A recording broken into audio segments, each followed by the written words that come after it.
J'ai une conviction, il n'y a pas et ne peut y avoir de gauche irréconciliable.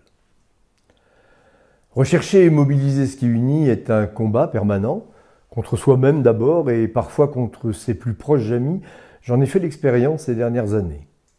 En Bretagne, pour les élections régionales et départementales de juin, la gauche part, hélas, plus morcelée que jamais.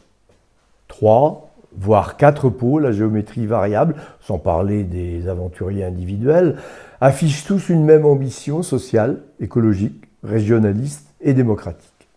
Alors, pour qui vas-tu voter, me demandent mes proches amis, militantes et militants syndicalistes, associatifs, politiques, dont je suis solidaire des combats et avec lesquels, retraités impliqués, je me mobilise souvent. Chaque fois que les néolibéraux et les droites au pouvoir s'attaquent aux fondamentaux de la République sociale et au bien commun. Dans le contexte de l'élection, la réponse est simple.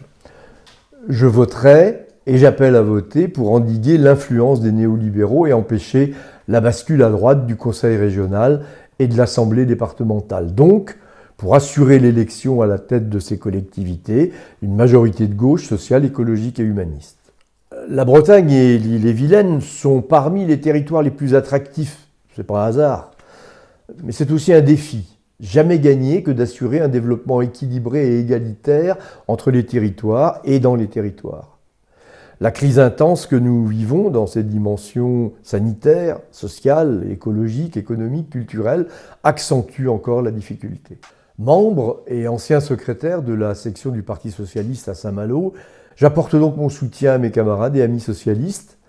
Pierre Sitte, associé pour le canton de Saint-Malo 1 à Natacha Cogrel du Parti communiste.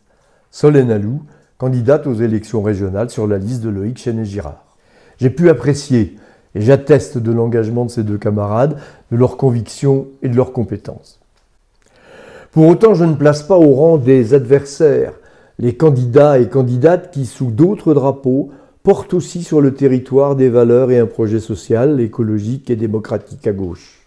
Tout au long du mandat qui vient, j'espère que celles et ceux qui seront élus et membres des exécutifs sauront construire des majorités de projets fondées sur une large mobilisation des citoyennes et citoyens qui s'impliquent tous les jours dans la vie sociale. L'échéance de juin n'est qu'une étape. L'enjeu majeur sera la préparation des élections nationales de 2022. C'est là que s'établira le cadre démocratique qui conditionnera à long terme les réponses politiques que l'on veut transformatrices, alternatives, et qui se construisent au quotidien et en proximité sur les territoires.